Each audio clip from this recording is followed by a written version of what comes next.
இந்த பதிவை பார்க்க போகிற அத்தனை அன்பர்களுக்கும் அடியார்களுக்கும் அடியேனுடைய பணிவான வணக்கங்களை தெரிவிச்சுக்கிறேன்.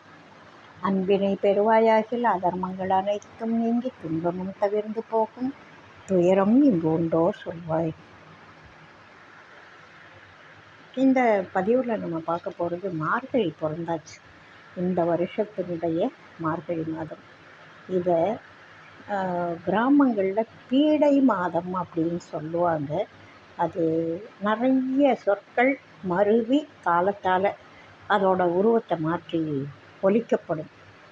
அதுபோல் பீடு மாதம், பீடுடைய மிகச் சிறப்பு வாய்ந்த பீடுடைய பெருமான் அப்படின்னு சொல்லுவாங்க. அதுபோல் பீடு மிகச்சிறந்த பீடு மாதம்.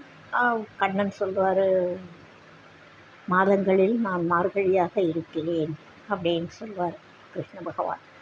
அதுபோல் மிகச்சிறந்த மாதமான இந்த மார்கழி மாதம், அதாவது காலம் வகுக்கப்படுறது வரையறுக்கப்படுறதெல்லாம் மனிதர்கள் நமக்கு நாம் வச்சுக்கிற ஒரு அளவே தவிர, இப்போ நாம் வச்சுருக்கிற கால அளவு ஒரு ஒழுங்கான சரியான அளவு கிடையாது. எல்லாருக்கும் ஒன்றா இருக்காது. இன்றைக்கி இந்த நாட்டில், இந்திய தேசத்தில், இந்த இடத்துல இருக்கிற, இப்போ நான் புதுச்சேரியில் இருக்கேன். அதாவது தென்பகுதிக்கும் வடபகுதிக்கும் இடையில இருக்குது இது இந்தியாவில். இந்த ஊரில் இருக்கிற இதே கால நேரம், இதே அளவு, சூரியோதய காலம், சூரிய அஸ்தமன காலம் எல்லா நாட்டிலையும் ஒரே மாதிரியாக இருக்கிறதில்லை. பூமியோட அமைப்பு, பூகோள அமைப்பு அப்படி. அப்போது கிரகங்களோட அமைப்பு, கோள்களோட அமைப்பு, பூமி சுற்றும் விதம், நேரம், அது அமைஞ்சிருக்கிற இடம், பூமி பரப்பில் பூமத்திய ரேகைக்கு மேலேயா கீழையா நடுவுலையா, நம்ம அந்த எந்த பகுதியில் நாம் இருக்கிற இடம் அமைஞ்சிருக்கோ அதை பொறுத்தே காலம் மாறுது. இப்போது இங்கே இந்தியாவில் இந்த நேரம் ஒரு டைம் ஒரு 8 மணி அப்படின்னு வச்சுப்போம், 7 மணின்னு வச்சுப்போம். இது வேறு ஒரு நாட்டில் 2.5 மணி நேரம் முன்னாடி இருக்குது, இன்னொரு நாட்டில் 7.5 மணி நேரம் முன்னாடியே இருக்குது. இப்போ எனக்கு மாலைன்னா அவங்களுக்கு காலையாக இருக்குது. நியூசிலாண்டுக்கும் டென்மார்க்குக்கும் கணக்கு பார்த்தப்போ துல்லியமாக 12 மணி நேரம் வித்தியாசம். ஒருத்தருக்கு காலை 9ன்னா இன்னொருத்தருக்கு இரவு 9. அப்போது இந்த கால மாற்றங்கள் அது இயற்கை தந்தது. நாம் நம்முடைய கணக்கு வழக்குகளை, வேலைகளை செப்பம் செய்கிறதுக்காக நாம் வகுத்து கொண்டது தான் கால அளவு இல்லையா. இதில் இன்னொரு முக்கியமான விஷயம் என்னென்னா, நமக்கு ஒரு நாள் 24 மணி நேரம் அப்படின்னு சொல்கிறோம். ஒரு மாதம்னா 30 நாள்னு சொல்கிறோம். ஒரு ஆண்டுன்னா 365 நாள்னு சொல்கிறோம். அதில் கொஞ்சம் கொஞ்சம் பிசிறு வச்சு அதை ஒரு நாளாக பிப்ரவரி 29ன்னு மாற்றி சொல்கிறோம். ஆனால் நமக்கு ஒரு ஆண்டு காலம் தேவர்களுக்கு ஒரு நாள்.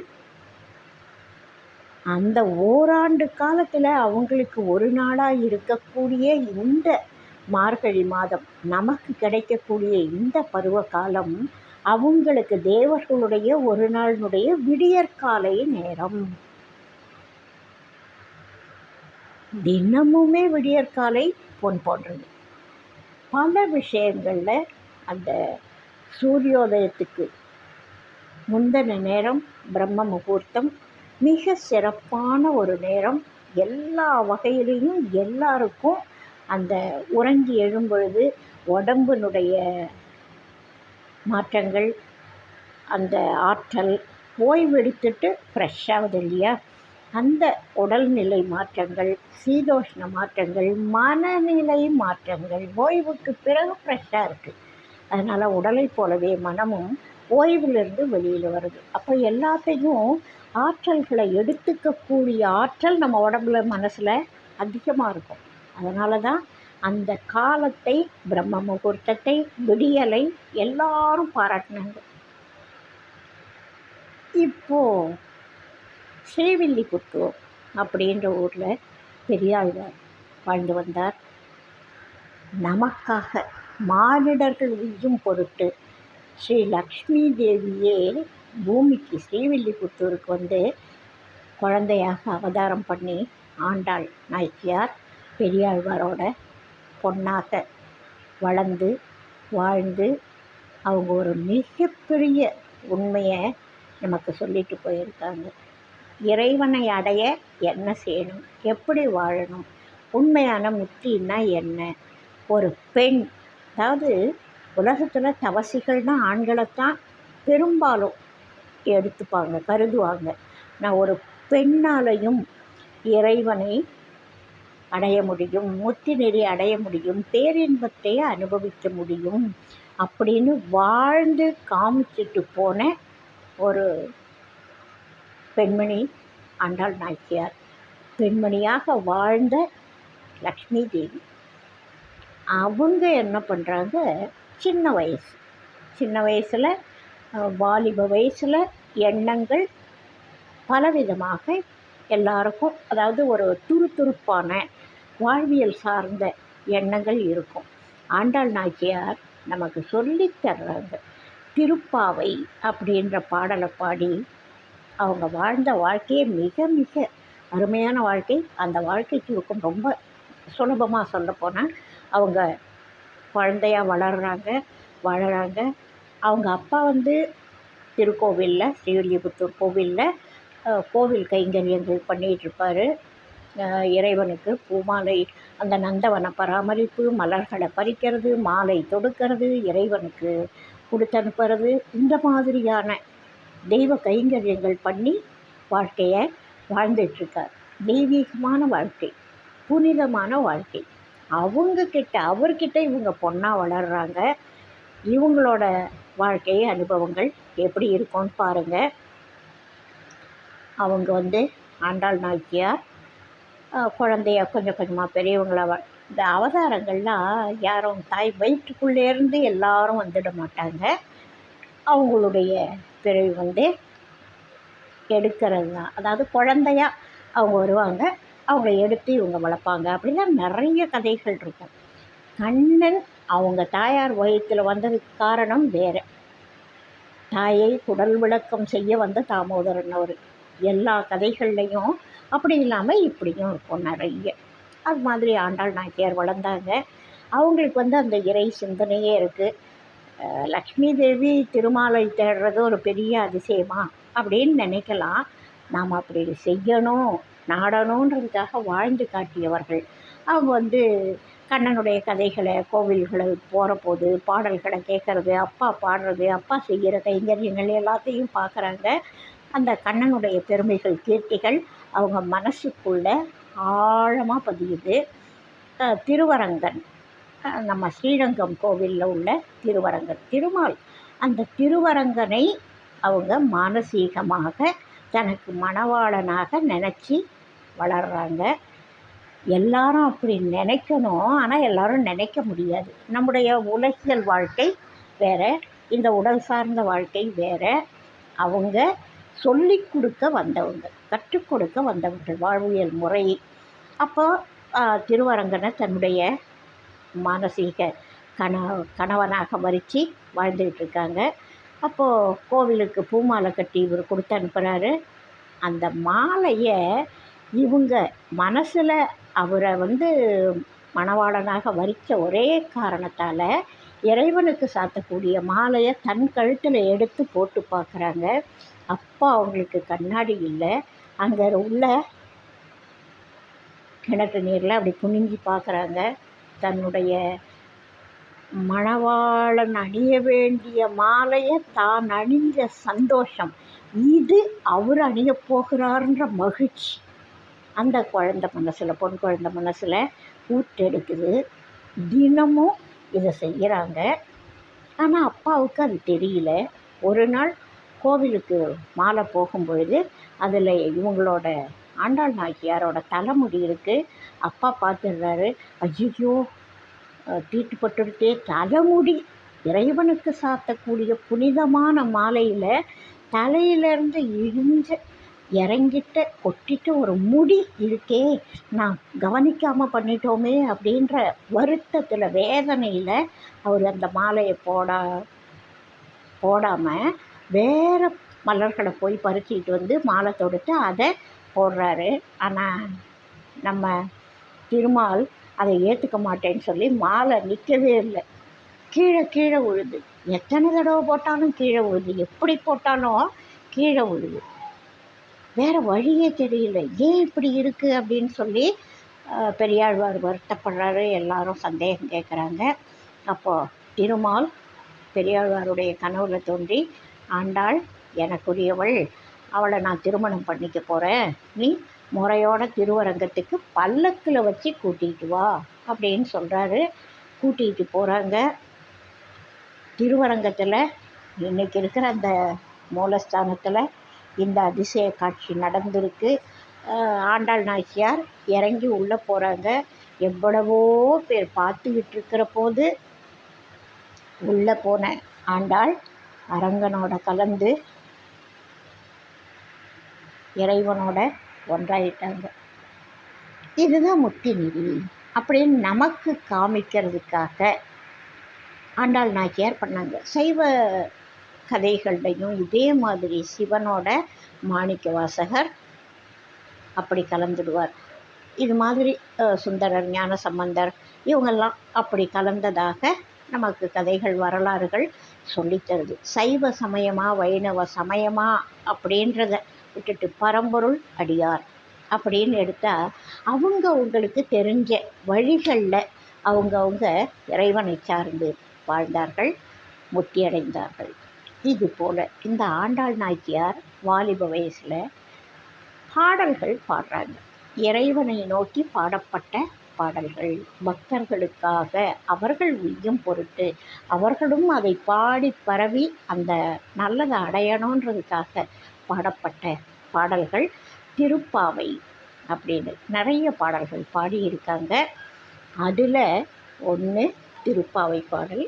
அது மார்கழி மாதம் வரும் பொழுது அந்த விடியல் நேரத்தில் எல்லாரும் இந்த பாடல்களை பாடி திருமாலை வணங்கும் பொழுது அவருடைய கருணா கடாட்சம் கிடைக்கும் அப்படின்றதுனால எல்லாருமே இந்த மார்கழி பிறந்த உடனே திருப்பாவை பாடுறது ஒரு வழக்கமாக வச்சுருக்காங்க. திருப்பாவை சைவ சமயத்தினர் திருவெம்பாவை பாடுவாங்க. அந்த திருப்பாவை பாடல்களில் ஆண்டாள் நாச்சியாருக்கு இறைவனுடைய திருமாலுடைய பெருமைகள், கீர்த்திகள் அதை சொல்லி, உங்களுக்கு என்ன வேணும், இதை போனீங்கன்னா திருமால் கிட்ட அண்டி போனீங்கன்னா உங்களுக்கு கிடைக்கும், இதுதான் அவங்க சொல்ல வர்றது. நீங்கள் வாழ்வியல் நெறியில் இந்த சிந்தனையில் அலட்சியத்தால் உங்கள் பிறவிதோறும் இன்னும் பிறக்கணும்னு ஆசைப்படாமல் இறைவனோட திருவடியை நினைங்க அப்படின்னு சொல்லி தர்றாங்க. அந்த பாடல்களை நாம் இப்போது பார்க்க போகிறோம். தினம் ஒரு பாடலாக பார்க்கலாம். திருப்பாவை பாடலில் முதல் பாடல் இந்த மாதத்தை வச்சே ஆரம்பிக்கிறாங்க.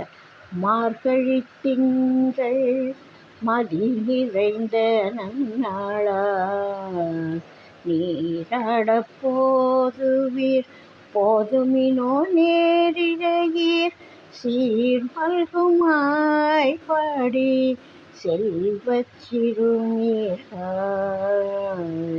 கூர்வேல் கொடுந்தொழிலன் நந்தகோபன் குமரன் ஏறார்ந்த கண்ணி யசோதை இளஞ்சிங்கம் கார்மேனி செங்கண் கதிர்மதியும் போல் முகத்தான் நாராயணனே நமக்கே பறை தருவான் பாரோர் புகழ படிந்தேலோர் எம்பாவாய் பாரோர் புகழ படிந்தேலோர் எம்பாவாய். இந்த சின்ன வயசில் எங்கள் ஊரில் பஜனை மடம்னு ஒன்று இருந்தது. கண்ணன் கோவில்னே சொல்லுவாங்க. அந்த கண்ணன் கோவிலில் பஜனை மடத்தில் கண்ணன் கோவில் இருந்தது. அதில் சில பேர் என்ன செய்வாங்க, பஜனை பாடல்கள் பாடுவாங்க. விடியற்காலை 4 மணிக்கெல்லாம் குளிச்சுட்டு அந்த பஜனை குரூப்பில் ஓடிடுவோம். அவங்க தாளம் போட்டுக்கிட்டு அந்த மேளம் அடிச்சுக்கிட்டும் அதை பாட்டு பாடிக்கிட்டு அதை ஒரு தேர் வலம் வரணுன்னா ராஜவீதின்னு சொல்லுவாங்கள்ல, அந்த வீதி வழியால் புறப்பட்டு இப்படி போய் அப்படி வந்து சுற்றிட்டு வந்து எங்கள் பஜனை மடத்தில் ஆரம்பித்து திரும்ப பஜனை மடம் வர்ற வரைக்கும் இந்த பாடல்களை, திருமாலை பாடக்கூடிய மார்கழி பாடல்களை, திருப்பாவை பாடல்களை பாடிட்டு தாளம் போட்டுக்கிட்டு வருவாங்க. பின்னாடியே நாங்களும் போய் எல்லாருக்கும் ஆளுக்கு ஒரு தாளம் கொடுப்பாங்க. அந்த தாளம் தட்டிட்டு நாங்களும் பாடிட்டு வருவோம். அத்தனை பாடல்களும் பாடுவோம். பாடிட்டு வந்தால் கோவிலுக்கு போன பிறகு எல்லாம் தீபாராதனை பண்ணி நைவேத்தியம் பண்ணி பிரசாதம் எல்லாருக்கும் கொடுப்பாங்க. அந்த பிரசாதத்தை அந்த காலை நேரத்தில் சுட சுட வாங்கி சாப்பிட்டுட்டு வர்றது ஒரு பேரின்பமான விஷயம். அந்த வயசுக்கு அது இன்பம். இந்த வயசுக்கு உண்மையான பேரின்பத்தை தேடுது மனசு. அந்த பஜனை பாடல்கள் பாடி பாடி இந்த திருப்பாவை பாடல்கள் மேலே ஒரு ஈடுபாடு இருந்தது. ஆண்டாள் நாயக்கியாருடைய அந்த திருவரங்க லீலை கனவுல மனசில் எப்போதும் எண்ணத்தில் ஓடிக்கிட்டே இருக்கும். நமக்கெல்லாம் இந்த பாக்கியம் கிடைக்குமா, கிடைக்கணும், கிடைச்சா நல்லாயிருக்கும் அப்படின்ற எண்ணம் இருக்கும். அவங்கள போல் நம்மளால் மனசு இருக்கா அப்படின்னா நிச்சயமாக இல்லை. ஆசை மட்டும் இருக்குது. அவங்க அடைஞ்ச பலனை அடையணும்னு ஆசை இருக்குது. அவங்க பண்ண முயற்சியை நாம் பண்ணலை அப்படின்றது தெள்ள தெளிவு. அந்த பாடலில் அவங்க ஒரு பெண் மற்ற பெண்களை எழுப்பி நீராடுறதுக்கு கூட்டிகிட்டு போகிற மாதிரியான அமைப்பில் இந்த பாடல்கள் பாடியிருப்பாங்க. மார்கழி மாதம் வந்துடுது. இது மதி நிறைஞ்ச நன்னாள். அதனால் வாங்க நம்ம எல்லாரும் காலையில் எழுந்து நீராட போகலாம் அப்படின்னு சொல்லுவாங்க. எங்கே நீராடுறதுக்கு போகும்போது எங்கே போகணும், எதுக்காக போகணுன்னா, சீர்மல்கும் ஆய்பாடி செல்வ சிறுமீர்கள். சீர்மல்கும் நிறைய வளம் நிறைஞ்ச ஆய்ப்பாடியில் இருக்கிற செல்வ வளம் பொருந்திய சின்ன குழந்தைங்களே, அதாவது சிறுமீர்கள். கூர்வேல் கொடுந்தொழிலன் நந்தகோபன் குமரன். நந்தகோபன் கண்ணனோட அப்பா. அவருடைய ஏறார்ந்த கன்னி யசோதை இளஞ்சிங்கம். நந்தகோபன் யசோதையோடைய பிள்ளையாக இருக்கக்கூடிய கண்ணன். அவனுடைய கார்மேனி செங்கண் கதிர்மதியம் போல் முகத்தான். அவனுடைய மேனி எப்படி இருக்கும்? கார்மேனி இருக்கும். கண்கள் எப்படி இருக்கும்? செங்கண், செவ்வரியோடிய விழிகள். கதிர்மதியம் போல் முகத்தான். குழு குழுன்னு இருக்கிற நிலவு போன்ற முகத்தை உடையவன் நாராயணனே நமக்கே பறை தருவான். பாரோர் புகழப் படிந்தேலோர் எம்பாவாய். இந்த உலகத்தில் இருக்கிற பிறப்பு சுழலில் சிக்காமல் பாரோர் நம்ம புகழும்படியாக, இறைவனுடைய திருவடிகளை சேரும்படியான அற வாழ்க்கை வாழக்கூடியவர்களாக நாம் இருக்கணும். பாரோர் புகழும்படியாக வாழ்க்கையை வாழணும். அவங்களாம் ஏற்றி படிந்து ஏற்கும்படியாக நம்முடைய வாழ்க்கை அற வாழ்க்கையாக இருக்கணும். வாங்க போய் நீராடிட்டு வரலாம் அப்படின்னு கூப்பிடுறாங்க. அதுக்கு உரையாசிரியர்கள் எழுதியிருக்கிற உரையை சொல்கிறேன். செல்வம் நிறைஞ்ச திருவாய்ப்பாடியில் வாழக்கூடிய இளம் பருவ பெண்களே, அழகிய அணிகலன்களை புனைந்துள்ளவர்களே, மாதங்களில் சிறந்த மார்கழி மாதமும் முழு நிலா நாளும் இணைந்து உள்ளன. மார்கழி மாதத்தில் பௌர்ணமி நிலவும் சேர்ந்துருக்கு. இந்த மங்கள நாளில் நீராடுறதுக்கு விரும்புகிறவங்க வாங்க அப்படின்னு சொல்லிட்டு, கண்ணனுக்கு தீங்கு செய்யக்கூடிய உயிர்களையெல்லாம் கூரான வேல் கொண்டே நந்தகோபன் அவங்கள தாக்கி கண்ணனை காப்பார். அப்பேற்பட்ட நந்தகோபனுக்கும் யசோதைக்கும் சிங்கக்குட்டி மாதிரி ஒரு கண்ணன் இருக்கார். அந்த கரிய திருமேனியும் செந்தாமரை கண்களையும் உடைய செங்கதிர் வெண்மதிர் போல் திருமுகமுடைய நாராயணன் நமக்கு பறை தருவான், பாதுகாப்பு தருவான். பேரன் நோன்பு கூறிய, அதாவது இது பாவை நோன்பு அப்படின்னு சொல்லுவாங்க. மார்கழி மாதம் முழுதும் காலையில் இந்த மாதிரி என்னென்ன செய்யக்கூடாதுன்னு பின்னாடி ஒரு பாடலில், அடுத்த பாடலில் சொல்லுவாங்க. அந்த அளவுக்கு இது பாவை நோன்பு அப்படின்னு சொல்லி பெண்களை எல்லாம் இந்த பாவை நோன்பு நோக்கிறதுக்கு வாங்க அப்படின்னு. அதாவது நம்முடைய மனமானது எது உண்மை, எது பொய், எது மாயை அப்படின்றதையெல்லாம் உணராமல் இருக்கக்கூடிய லௌகீக வாழ்க்கையில் நாட்டமுடைய நம்முடைய குழந்தை பிறந்தோம், வளர்ந்தோம், வாழ்ந்தோம் இப்படி இருக்கிறப்போ இதில் தான் நாட்டம் இருக்கும். அது இயற்கையின் கோளாறு. ஆனால் நமக்கு பெரியவங்க சொல்லணும், நாம் புரிஞ்சுக்கணும், நம்ம மனசு எது உண்மைன்னு ஏற்றுக்கணும். அதுக்கப்புறம்தான் நமக்கு இந்த உண்மைகள்லாம் புரிய வரும். இயற்கை எதுவுமே நம்ம இப்படி இருக்கக்கூடாதுன்னு பிறந்த குழந்தைக்கு உபதேசம் பண்ண முடியாது. நீ இதை கற்றுக்காதேன்னு சொல்ல முடியாது. அந்த வயசில் நாம் விளையாடுவோம், எல்லா குழந்தைகளையும் போல் நம்ம விளையாடுவோம், எல்லாம் இருப்போம். ஆனால் புரிகிற வயசு வரும்போது கசடற ஒரு விஷயத்தை நம்ம முதல்ல தெரிஞ்சுக்கணும்னு விரும்பணும். அதுக்கப்புறமா அதை கற்கணும். கற்கிறது எப்படி கற்கணும்? கசடு இல்லாமல் கற்கணும். எதை படிக்கணுமோ, எதை கற்றுக்கணுமோ அதை கற்றுக்கணும். அதுக்கப்புறம் அதன்படி நம்ம ஒழுகணும், வாழணும். இது எல்லா விஷயத்துக்கும் இந்த குறள் பொருந்தும். எந்த சப்ஜெக்டை நீங்கள் எடுத்தாலும் இந்த குறளை முன்னாடி வச்சிங்கன்னா 100க்கு 100 எல்லா விஷயத்துக்கும் பொருந்தக்கூடிய ஒரு குறள் அது. அதுபோல் இந்த உண்மை பொருளை உணர்றதுக்கும் ஒரு கல்வி தான் நம்ம கற்றுக்கணும். பெரியவங்க, ஞானிகள், இதுக்கு முன்னாடி வாழக்கூடியவங்க, ஆண்டோர்கள், சான்றோர்கள் சொல்லித்தர விஷயங்களை நம்ம புரிஞ்சிக்க ஆரம்பித்தா, அதுக்கப்புறம் புரிஞ்சிக்க ஆரம்பிக்கிறோன்னா அதுதான் கற்றல். புக் எடுத்து வச்சுட்டு படிக்கிறது மட்டுமே கற்றல் இல்லை. வாழ்வியலை தெரிஞ்சுக்கிறதும் மெய்ப்பொருளை உணர்வும் தான் உண்மையான கற்றல்.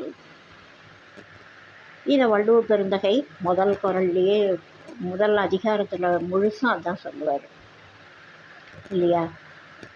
கல்வின்னா என்ன, கற்றல்னா என்ன, கடவுளை வணங்காதவங்க என்ன கற்று என்ன பிரயோஜனம் அப்படின்னு சொல்லுவார்.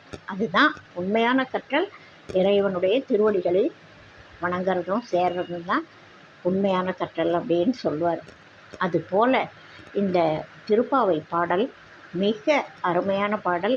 இந்த பாடல்களை தினமும் நம்ம ஒரு பாடல் படிப்போம், பாடுவோம். எனக்கு இசை ஞானம் கிடையாது, அதனால் இசையோடு நான் பாடுறதுக்கு எனக்கு தெரியலேன்றது எனக்கு வருத்தம். ஆனால் தெரிஞ்ச வரைக்கும், என்னால் முடிஞ்ச வரைக்கும் நான் செய்யலாம் இல்லையா? அதே மாதிரி எல்லாரும் அவங்களுக்கு தெரிஞ்ச வரைக்கும் செய்யலாம் இல்லையா? வெறும் எல்லாருமே சங்கீதம் கற்றவர்கள் மட்டுமே பாடணுன்னா அப்போ கிராமிய பாடல்கள்லாம் இல்லாமையே போயிருக்கும். ஆனால் கிராமிய பாடலுக்கும் ஒரு ராகம் உண்டு, ஒரு இனிமை உண்டு, ஒரு அந்த இசைக்கு இறைவனோட கொண்டு போய் இணைக்கக்கூடிய ஒரு ஆற்றல் உண்டு. நமக்கு என்ன முடியுமோ, நமக்கு என்ன தெரியுமோ அந்த வழியால் நல்ல விஷயங்களை செய்ய தயங்கக்கூடாது, வெட்கப்படக்கூடாது. இது எனக்கு தெரிஞ்ச விஷயம். எல்லாருக்கும் சங்கீதம் கற்றுக்க முடியுமான்னா வாய்ப்பு இல்லை. வாய்ப்பை தேடிட்டு உட்கார்ந்துருந்தா நல்ல விஷயங்களை நம்மளால் செய்ய முடியாமல் போயிடும். அதனால் தெரிஞ்ச வரைக்கும் இந்த திருப்பாவை பாடல்கள் பாடணும், ரசிக்கணும், அதை ருசிக்கணும், அதை ஏற்றுக்கணும், அதன் வழி ஒழுகணும் அப்படின்னு சொல்லி எல்லார்கிட்டையும் கேட்டுட்டு இதுவரை பொறுமையாக கேட்குற நல்ல விஷயங்களை கேட்குற அத்தனை அன்பர்களுக்கும் அடியார்களுக்கும் என்னுடைய பணிவான வணக்கங்களை தெரிவித்து இந்த பதிவை நிறைவு செய்கிறேன். அடுத்து நாளைக்கு திருப்பாவை பாடல் 2 சந்திப்போம். வாழ்க வளமுடன்.